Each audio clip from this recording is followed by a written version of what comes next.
சிலருடைய பேச்சு நம்மளை ரொம்ப கலங்கடிக்கும், சிலருடைய பேச்சு நம்மளை துக்கப்படுத்திடும், சிலருடைய வார்த்தைகள் நம்மளை காயப்படுத்திடும், சிலருடைய வார்த்தைகள் நம்முடைய உற்சாகத்தை எடுத்துரும், சந்தோஷத்தை எடுத்துரும்.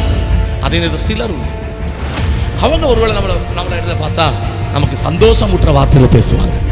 பரவாயில்லையே, ஆமென், நல்ல வேலை கிடைச்சிருக்கு, சந்தோஷம், பரவாயில்ல, நீ பட்ட பாடுக்கு, நீ கஷ்டப்பட்டதுக்கு பரவாயில்ல, இன்னைக்கு நல்லா இருக்கப்பா, நான் பார்க்கும்போது சந்தோஷமா இருக்குப்பா, பரவாயில்ல. இது நம்மளை என்ன பண்ணும்? சந்தோஷம்.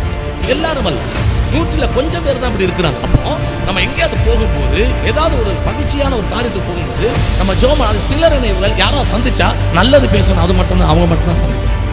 பாக்கியுள்ளவங்களெல்லாம் என் கண்ணுக்கு தெரியாதபடி என்ன செஞ்சிருங்க, மாத்திருங்கப்பா, அவங்க விலகி போட்டுருப்பா அப்படின்னு நம்ம ஜோமன். அப்போ சிலர் அவங்க எல்லாருமே நல்லது செய்ய மாட்டாங்க.